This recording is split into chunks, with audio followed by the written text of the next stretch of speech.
The Zephronian scout ship hovered silently above Earth's atmosphere. Inside, Commander Vexillar studied the holographic displays showing scenes from the blue planet below. His large, sensitive eyes blinked rapidly as he focused on a particular image. Humans gathered in a bright room, raising small glass containers filled with colored liquid. They consume these substances in their social gatherings, said Science Officer Maritan, pointing a long, thin finger at the display. Our analysis suggests these drinks contain ethanol, a substance that alters their neural functions. Vexlar's mouth formed what passed for a smile among his species. A weakness we can exploit, he said. Contact the High Command. I believe we have found our entry point.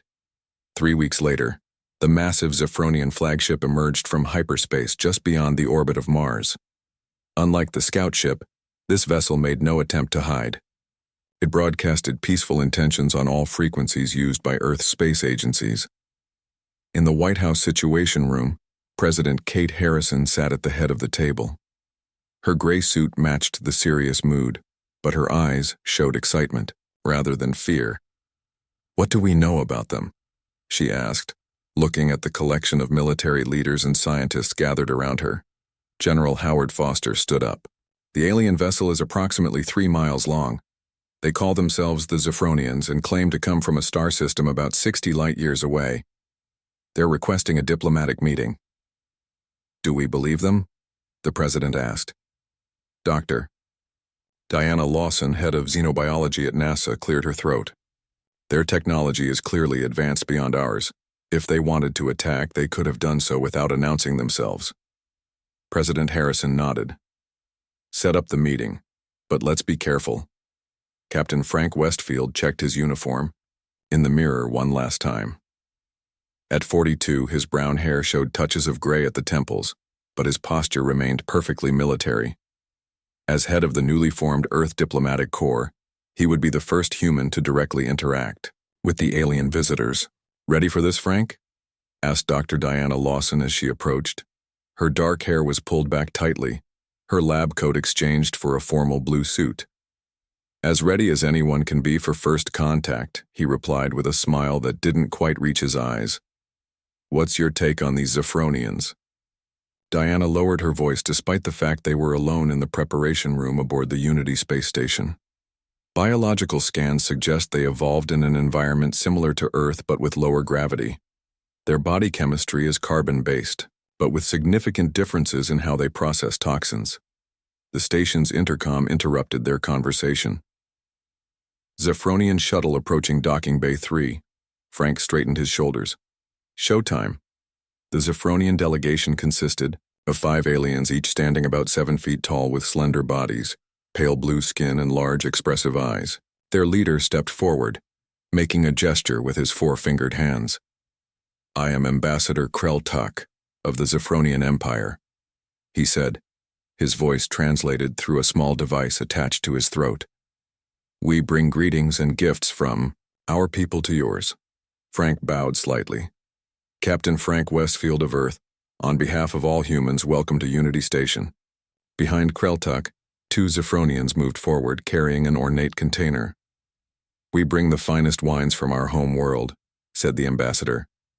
A symbol of our desire for friendship. Frank smiled diplomatically. We look forward to sharing it at tonight's reception. In the station's laboratory, Diana Lawson carefully analyzed the alien liquid. Her instruments showed complex organic molecules, some similar to compounds found in Earth wines, others completely foreign. Anything dangerous? Asked Security Chief Ryan Green, watching from across the room. Diana frowned. Nothing that registers as immediately harmful to human biology. There are some compounds I can't identify, but given our different biochemistries, that's not surprising. She closed her equipment. I'd recommend small samples only, just to be safe. The reception area of Unity Station had been transformed for the occasion. The normally utilitarian space now featured elegant decorations and a long table filled with foods from Earth and special dishes prepared based on Zephronian dietary information. President Harrison arrived with her security detail and a group of world leaders. The station hummed with nervous energy as humans and aliens mingled cautiously. Ambassador Kreltak approached the president. "We are honored by your presence," he said with a slight bow. "May I offer you the first taste of our gift?" An aide brought forward crystal glasses filled with a deep purple liquid that shimmered slightly under the lights. President Harrison accepted one with a grateful nod. From across the room, Frank watched with practiced calm, though his hand rested near his concealed sidearm. Diana stood nearby, medical scanner hidden in her clutch. "To new friendships among the stars," said President Harrison, raising her glass. The gathered humans and Zephronians raised their drinks in response. Ambassador Kreltak's eyes glittered with intensity as he watched the humans sip the alien wine. President Harrison took a small taste, then smiled. "Interesting flavor. Quite unlike anything I've had before." Around the room, other humans sampled the drink with various reactions. "It has a unique tang," commented British Prime Minister Edward Bailey. "Smoother than I expected," said Russian President Sokolov, taking another sip. Commander Jack Russell, a Navy officer known for his high alcohol tolerance, downed his entire glass in one gulp. "Milder than whiskey," he declared with a grin. "Got anything stronger?" The Zephronian delegation exchanged quick glances, their large eyes blinking rapidly in what Diana recognized as their version of confusion. "You find our drink mild?" asked Ambassador Kreltak, his voice translator unable to hide his surprise. "It's quite pleasant," said President Harrison diplomatically.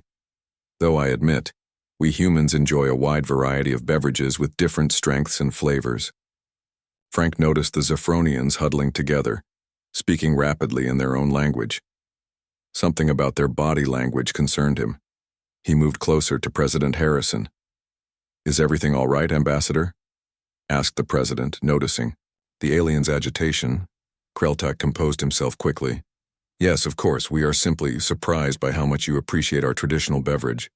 Many species find it quite potent." As the reception continued, Frank pulled Diana aside. "Did you notice their reaction when we drank their wine?" Diana nodded. "They seemed shocked that it had no effect on us. I think I should run more tests." Across the room, Commander Russell was on his third glass, showing no signs of impairment as he engaged a junior Zephronian diplomat in animated conversation about Earth's naval history. In a quiet corner, Ambassador Kreltak spoke urgently into a communication device. "High Command, we have a situation. The toxin had no effect, none at all. These humans consumed it like water." He paused, listening. "Yes, I understand. We will proceed with alternative strategies." Kreltak out. He turned to find Captain Westfield standing nearby, face carefully neutral. "Enjoying the reception, Ambassador?" Kreltak managed what passed, for a smile among his people. "Very much so. Your species continues to surprise us." Frank raised his untouched glass of alien wine.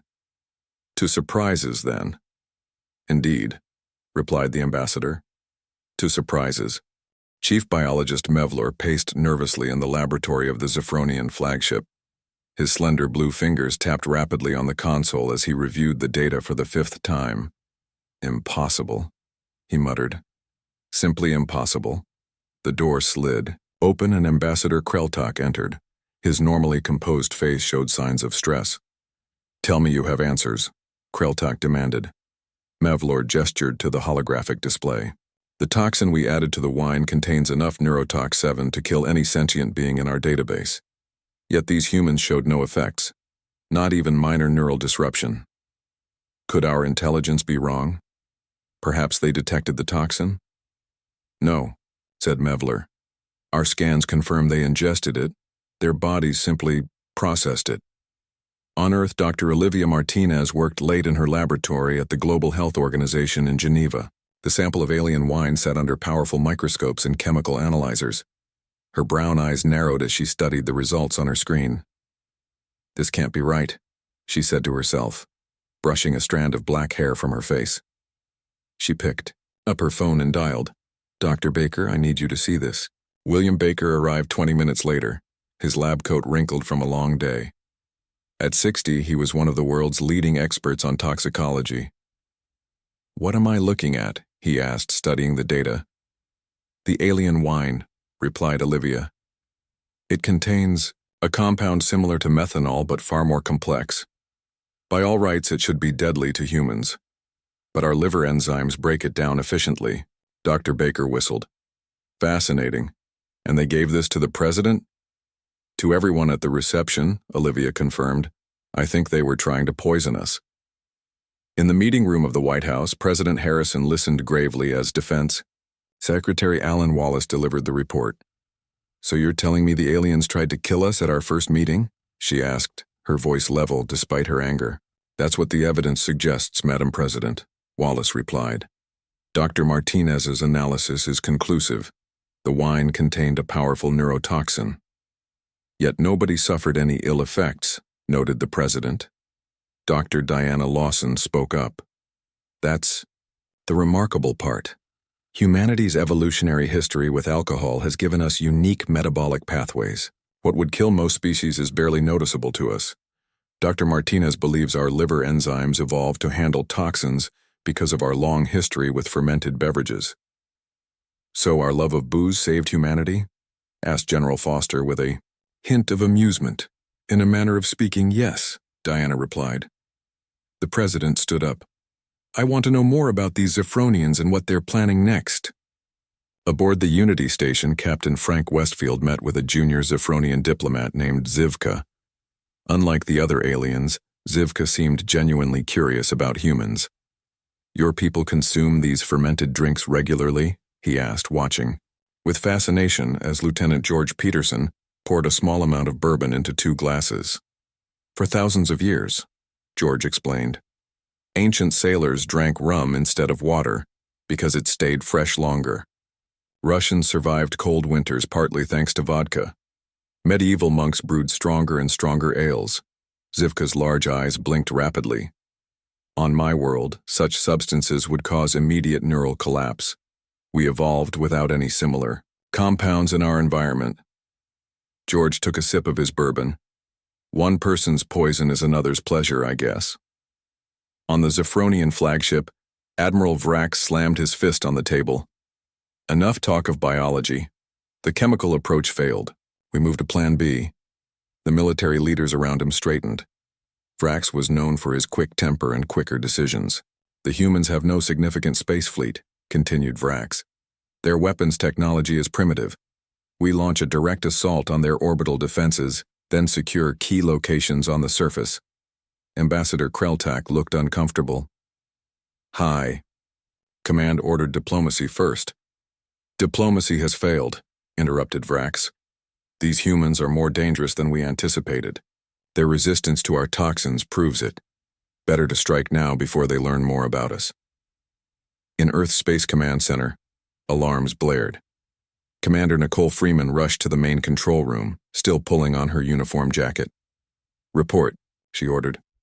The Zephronian flagship is powering weapons, Commander, reported Lieutenant Sam Rodriguez. They've launched smaller vessels. Attack formation. Nicole's jaw tightened. So much for peaceful first contact. Alert all defense platforms and scramble the fighters, get me the president. In orbit around Earth, 12 Earth Defense Force ships moved to intercept the approaching Zephronian vessels.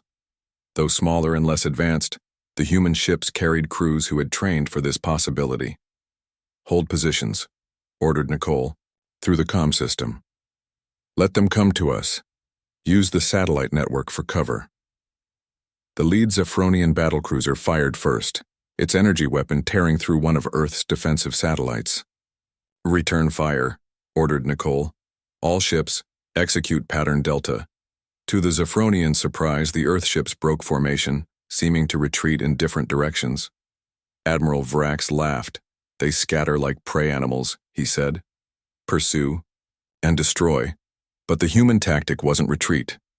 As the Zephronian ships gave chase, they were drawn into the complex network of satellites and space stations orbiting Earth. The human vessels used these structures for cover, emerging to fire, before disappearing again. They're luring us into a trap, realized Captain Meckrol too late, as his ship took heavy damage from 3 Earth vessels that had circled behind him. Near Mars, a damaged Zephronian cruiser drifted powerless. Inside, Alien crew members prepared for boarding actions as human ships approached. Marine Sergeant Lisa Daniels led her squad through the airlock. The 26-year-old veteran had never imagined her combat training would be used against aliens, but she moved with practiced efficiency. "Remember, we want prisoners if possible," she told her team. "We need information." The Marines encountered resistance in the main corridor. Zephronian weapons fired bursts of energy that scorched the walls. One Marine took a hit to his armored chest plate and fell back. "Johnson's hit," called Corporal Pete Wilson. Sergeant Daniels checked the wounded Marine. "Armor took most of it. Get him back to the ship." She turned to the others. "Push forward." The Marines advanced, using shock grenades that overwhelmed the sensitive Zephronian nervous systems. Within 20 minutes, they secured the bridge and captured the remaining crew. Among the prisoners was Lieutenant Zivka, the same diplomat who had spoken with George Peterson. He looked at the humans with a mixture of fear and respect. "You fight well for a species that evolved on a single world," he said as CIA agent Paul Whitman began his interrogation. "We've had plenty of practice fighting each other," replied Paul dryly. "Now tell me, why did your people try to poison our leaders?" Zivka hesitated, then sighed. "It is our standard first approach with newly discovered species. Your resistance was unexpected." "Because we drink alcohol?" "Your evolutionary path is unique," explained Zivka. "Most sentient species cannot tolerate neural disruptors of any kind. We Zephronians evolved on a world without fermented foods or chemical intoxicants. Our neural systems are extremely sensitive." Paul leaned forward. "So what would a shot of whiskey do to a Zephronian?" "Kill them instantly," replied Zivka without hesitation. "Even the vapors could cause paralysis." In the Space Command Center, Nicole Freeman received the intelligence from the interrogation. She opened a channel to the Zephronian flagship. "Admiral Vrax, this is Commander Freeman of Earth Defense. Your boarding attempt has failed. Your cruiser is captured. We now understand your weakness." She paused for effect. "Your toxins failed against us. Your weapons are failing too. Perhaps it's time we talk over drinks." Admiral Vrax stared at the communication screen, his pale blue skin darkening with anger. The human commander's words echoed in his mind. "Perhaps it's time we talk over drinks." "They mock us," he hissed to his officers. "They know our weakness." "Captain," Meckrel approached cautiously. "Admiral, we've lost contact with 3 more ships. The humans are using our sensitivity against us. They've released ethanol vapor into the ventilation systems of the captured vessels." Vrax slammed his hand on the console. "Deploy the remaining fleet. Target their major cities. We will end this quickly." Back on Earth, the Situation Room buzzed with activity. President Harrison stood before a large screen showing the positions of Earth and Zephronian vessels. "What's our status?" she asked Commander Freeman, whose face appeared on a separate screen. "We've captured 4 enemy ships and disabled 6 more," replied Nicole. "But the main fleet is regrouping. Intelligence from our prisoners suggests they're planning to target major population centers." "Can we stop them?" Nicole's expression remained professional, but her eyes showed concern. "Not all of them, Madam President, not with our current resources." Secretary Wallace stepped forward. "We need to use what we've learned about their biology." Dr. Olivia Martinez joined the conversation from her lab in Geneva. "My team has been working on weaponizing our advantage.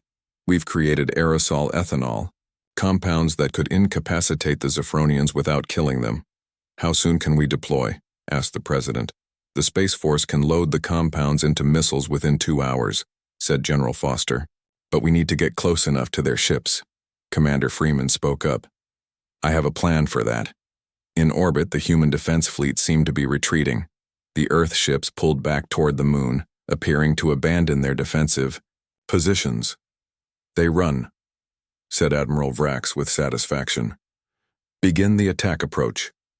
The Zephronian fleet moved forward in tight formation, weapons charged.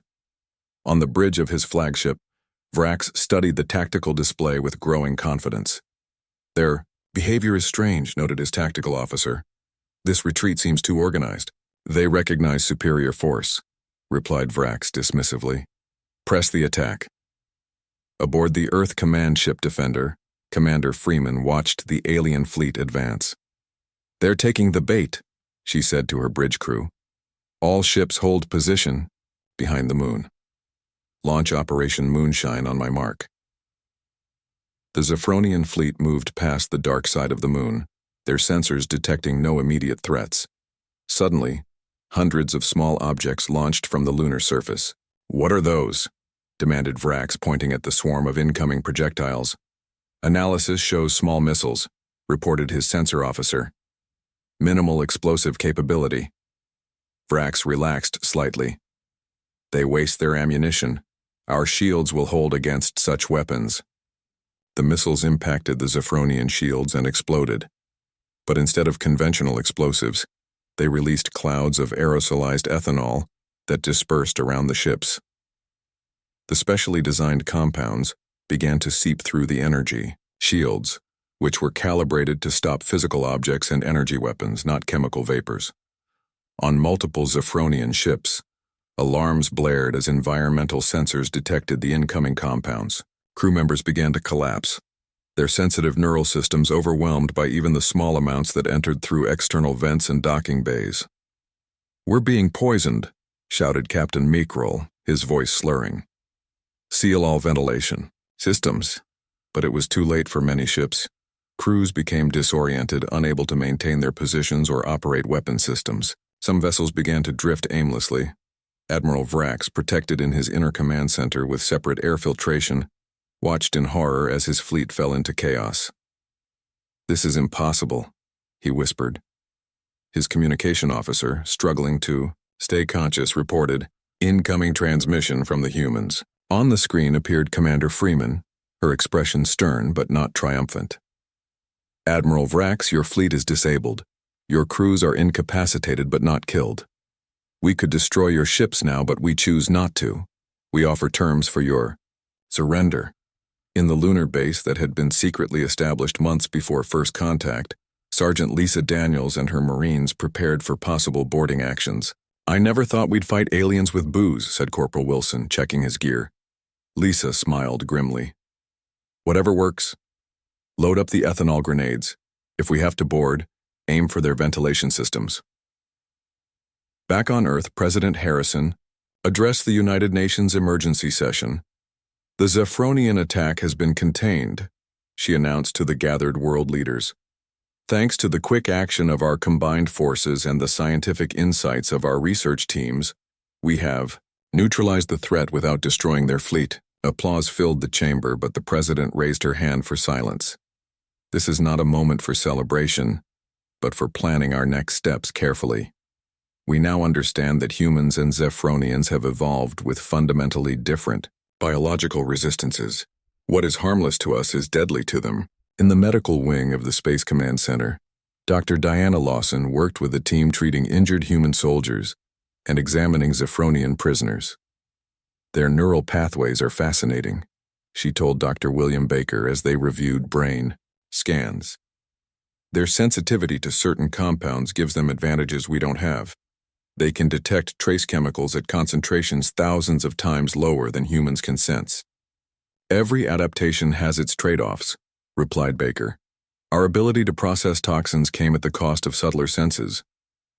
In the secure holding area, CIA agent Paul Whitman continued his conversations with Lieutenant Zivka, who had recovered from his exposure to ethanol vapor. "Your species confuses me," admitted Zivka. "You turned our weakness against us, yet you chose not to destroy our fleet when you could have." "Humans have a long history of war," replied Paul, "but also of making peace after war. We'd rather find a way to coexist." Zivka's large eyes studied the human carefully. "The Zephronian Empire has conquered 17 star systems. No species has ever defeated us." "We're not interested in conquering you," said Paul. "Just in making sure you don't try to conquer us again." On the Zephronian flagship, now surrounded by Earth vessels, Admiral Vrax received the terms of surrender from Commander Freeman. "These terms are surprisingly lenient," he noted with suspicion. "We don't "Want your territory or resources," replied Freeman. "We want recognition of Earth's sovereignty and a non-aggression pact." Vrax's pride battled with his pragmatism. His fleet was crippled, his crew incapacitated. Even if reinforcements arrived from the Empire, the humans now possessed a weapon against which the Zephronians had no defense. "I will sign your agreement," he said finally. "But know this, the Empire will not forget this defeat." Commander Freeman's expression remained neutral. "We hope they remember it as the beginning of understanding between our peoples, not just as a defeat." As the formal surrender proceedings began, Dr. Olivia Martinez and her team made an interesting discovery in their Geneva lab. "Look at this," she told her colleagues, pointing to her screen. "The Zephronian brain structure shows receptors similar to our own pleasure centers, but triggered by completely different compounds." "What does that mean?" asked her assistant. Olivia smiled thoughtfully. "It means that while our drinks are poison, to them there might be substances harmless to us that give them similar effects. Perhaps we can find common ground after all." 6 months after the failed Zephronian invasion, the Grand Hall in Geneva buzzed with activity. Blue-skinned Zephronians moved cautiously among humans, their large eyes taking in the elaborate security measures. Air filtration systems hummed, quietly, ensuring no trace of alcohol vapor could reach the alien visitors. At the center of the hall stood a large round table, symbolic of the equality both sides had agreed to maintain during these first peace talks. President Harrison entered with her delegation, including Commander Freeman, now promoted to Admiral, and Dr. Diana Lawson, who had become Earth's leading expert on Zephronian biology. From the opposite door came a new Zephronian delegation, led not by the disgraced Admiral Vrax but by Science Director Trelevor, a slender figure whose formal robes displayed symbols of academic achievement rather than military rank. "The Zephronian High Council sends greetings," said Trelevor, his translator, device conveying his words smoothly. "We come seeking understanding rather than conflict." President Harrison nodded. "Earth welcomes the chance for peace between our worlds." As the formal talks began, Dr. Ben Thompson prepared for his presentation in a side room. The 40-year-old anthropologist specialized in the cultural history of alcohol on Earth. Never in his career had he imagined his expertise would be relevant to interstellar diplomacy. "Nervous?" asked Dr. Olivia Martinez, adjusting the equipment for their joint presentation. Ben smiled. "Who wouldn't be? I'm about to explain beer to aliens who can be killed by a glass of wine." In the main hall, Trelevor began the proceedings with an unexpected admission. "The attempted conquest of Earth was based on false assumptions about your species. Our standard protocols failed because we did not understand your unique biology." The human delegates exchanged glances. This level of frankness was unusual in diplomatic settings. "We appreciate your honesty," replied President Harrison. "We hope to replace those misconceptions with true understanding." Dr. Diana Lawson stepped forward. "If I may, Madam President, we've prepared information that might help explain our biological differences." At her signal, Ben Thompson and Olivia Martinez entered with their presentation materials. "This is Dr. Thompson, our expert on the cultural history of fermented beverages on Earth," Diana explained. Ben activated the holographic display at the center of the table. It showed ancient human cave paintings depicting honey collection. "Humans began consuming fermented substances at least 12,000 years ago," he explained. "Our earliest alcoholic drink was likely mead, made from fermented honey." The display shifted to show ancient Egyptian hieroglyphs depicting beer brewing. By 5,000 years ago, brewing beer was common in many human civilizations. The Egyptians paid workers with beer and believed it had healing properties. Trelevor's large eyes blinked rapidly. "You intentionally consumed these neural disruptors?" "Yes," replied Ben. "Initially, fermentation was a way to preserve food and drink. Clean water was often hard to find, but fermented beverages killed harmful bacteria." The Zephronian scientists in the delegation conferred briefly, clearly fascinated by this information. "Over time," Ben continued, "humans developed increasingly potent alcoholic drinks. Wine, beer, spirits, each culture created its own varieties. The display showed images from around the world: German beer halls, French vineyards, Japanese sake production, Russian vodka distilleries. Science Director Trelvor leaned forward. And your body's adapted to process these toxins? Dr. Olivia Martinez took over the explanation. Exactly.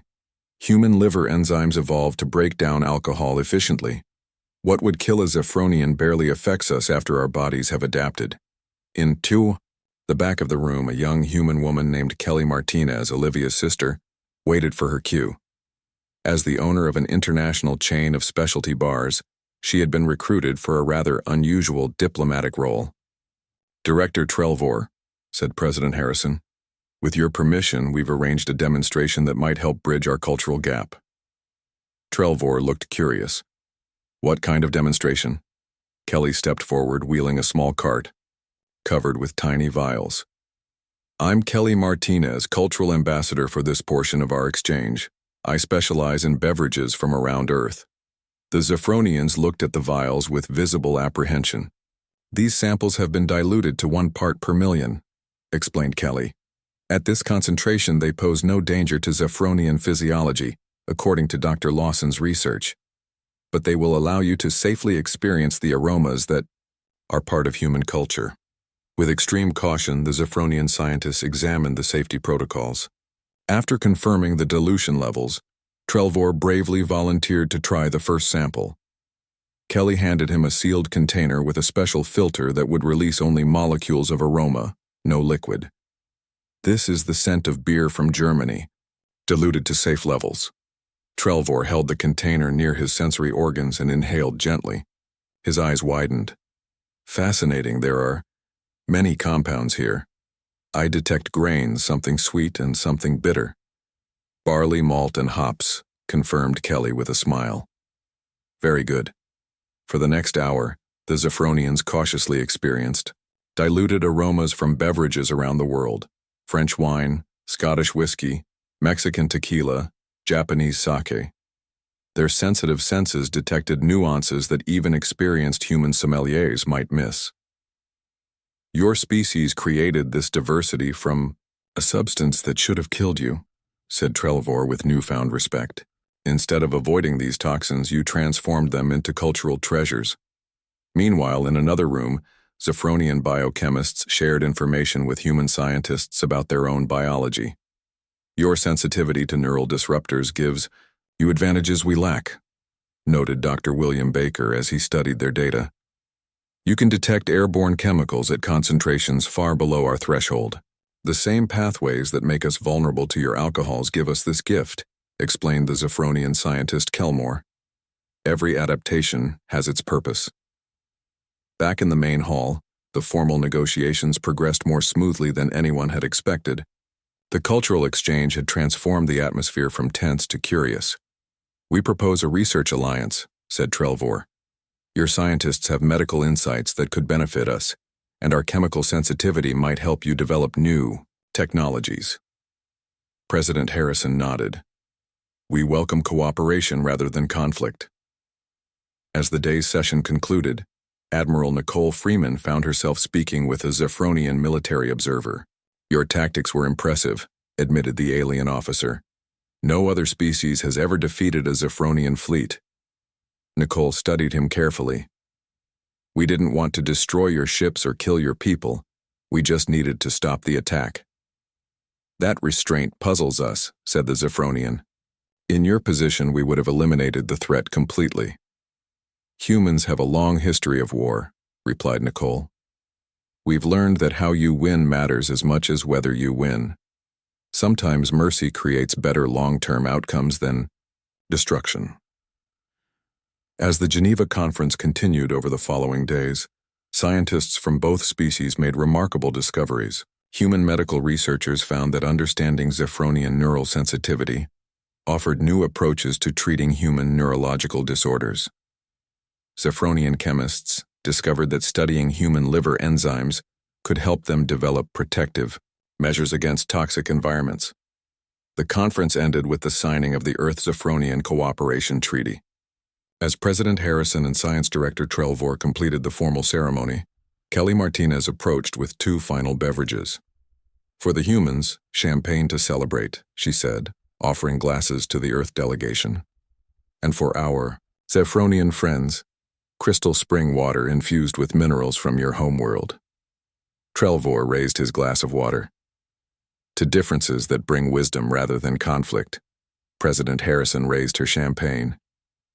And to finding strength in what others might see as weakness. 5 years after the failed Zephronian invasion of Earth, the joint mission vessel Harmony cruised through the space between Earth and the Zephronian homeworld. Once enemies, the two species now worked together on scientific and cultural projects that benefited both civilizations. On the observation deck, Admiral Frank Westfield watched the stars. At 47, his hair had more gray now, and the years of tense diplomatic work had added lines to his face. But today was a day for celebration, not worry. Admiring the view? Asked Science Director Trelvor as he joined the human. Frank smiled. Even after all these years of space travel, it never gets old. True for Zephronians as well, replied Trelvor. The stars remind us how small we all are in the grand scheme. The doors slid open as more guests arrived for the special event. Dr. Diana Lawson entered with Professor Laura Blackwell, whose groundbreaking research had become the foundation of the new field of comparative xenobiology. Is everything ready for the ceremony? Asked Diana. Frank nodded. The main hall is prepared. Representatives from both worlds will join by holographic link. 5 years ago, who would have thought we'd be celebrating the anniversary of our first contact? Laura smiled. Wryly. Especially since that contact involved attempted poisoning and then warfare.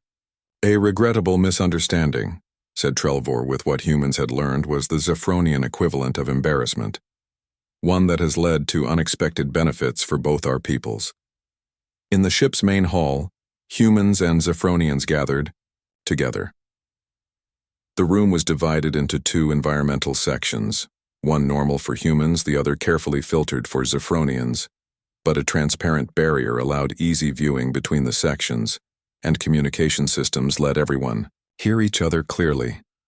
On large screens around the room appeared the faces of important people from both worlds. President Harrison, now in her second term, joined from the White House. The Zephronian High Council connected from their capital city. Admiral Nicole Freeman, now head of Earth's Space Force, stood to deliver the opening remarks. 5 years ago, today our worlds met in conflict born of misunderstanding. The Zephronians thought they found our weakness when they observed humans consuming alcohol. Instead, they discovered one of our unique strengths. She raised a glass of water in a toast. Today we celebrate not just peace between our peoples, but the remarkable scientific and cultural exchange that has grown from conflict. From the Zephronian side of the room, Admiral Vrax, now retired and serving as a historical advisor, spoke next. His once proud military bearing remained, but his attitude had changed considerably over the years. I came to Earth as a conqueror, he admitted openly. I left humbled by a species whose adaptations were beyond our understanding. But in defeat, we Zephronians found something more valuable than conquest. A true ally whose differences complement our own. In universities across Earth and in the Zephronian Empire, students now studied what had become known as the wine affair in diplomatic history classes. The incident was considered a classic example of how biological differences could lead to misunderstanding between species. Professor Laura Blackwell stepped forward to present the scientific portion of the anniversary event. Her paper, Evolutionary Divergence and Chemical Tolerance, a comparative study of human and Zephronian metabolic pathways, had changed how both species approached xenobiology. What we once saw merely as a quirk of human evolution, our ability to consume alcohol, we now understand as part of a broader pattern, she explained as holographic models appeared in the center of the room. Humans evolved on a planet rich with fermented substances and natural toxins. Our livers developed powerful enzymes to process these compounds. The display shifted to show Zephronian biology. By contrast, Zephronians evolved in an environment with fewer toxins but more trace chemicals that required detection. Their neural systems developed extreme sensitivity rather than tolerance. From the Zephronian scientific community, Chief Biologist Mevlor added, Each evolutionary path offered different advantages. Human tolerance allows you to survive in environments that would kill Zephronians. Our sensitivity lets us detect compounds in concentrations that humans cannot perceive. In the 5 years since first contact, these complementary abilities had led to major advances in medicine for both species. Zephronian-inspired sensors now detected early signs of disease in humans. Through chemical markers too subtle for previous technology, human detoxification pathways had been studied to develop protective measures for Zephronians working in environments with trace volatiles. Kelly Martinez, now serving as Earth's Cultural Exchange Director, had created special facilities on both worlds where the species could safely share their unique sensory experiences. On Earth, Zephronians could visit special chambers to experience diluted aromas of wines and spirits. On the Zephronian homeworld, humans could experience sensory enhancement that let them temporarily perceive the world through more sensitive receptors. The initial misunderstanding about alcohol has become the foundation of our cultural exchange program, Kelly explained to the gathered audience. What began as a weapon has become a bridge. After the formal presentations, Admiral Westfield and Science Director Trelvor moved to the center of their respective environmental sections. Between them stood a transparent table, divided by the environmental barrier but visible to both. 5 years ago, said Frank, Ambassador Kreltak offered poisoned wine to our president, not realizing that humans could process the toxin. Today, continued Trelvor, we offer different drinks that respect our biological differences while celebrating our diplomatic achievement. On the human side appeared glasses of champagne. On the Zephronian side stood special crystal containers of water from their home world, infused with rare minerals that created subtle flavors only their sensitive palates could detect. Frank raised his glass. To differences that make us stronger, together. Trelvor raised his container. To the species that taught us that what we perceive as weakness may be strength in disguise. As humans and Zephronians throughout the room joined in the toast, on a smaller side screen appeared a live feed from deep space. A joint human-Zephronian exploration vessel approached a newly discovered world with signs of pre-industrial intelligent life. Captain Olivia Martinez, who had transferred from medical research to exploration, appeared on the screen. Harmony, this is the Explorer. We've made successful orbit around the new world. First contact team is preparing. We've packed both water and wine, clearly labeled. Frank and Trelvor exchanged knowing smiles. The lesson of their first meeting had not been forgotten. The new species would be approached with caution and respect for biological differences. As the celebration continued, Admiral Westfield found a moment alone with Science Director Trelvor at the observation window. Did you ever imagine this outcome when your people first discovered Earth? Asked Frank. Trelvor's large eyes reflected the starlight. Never. We saw only a world to conquer. Instead, we found a partner for exploration. From poisoned wine to peaceful cooperation, mused Frank. Sometimes the universe has a strange sense of humor. And sometimes, added Trelvor, what begins as poison becomes medicine when properly understood.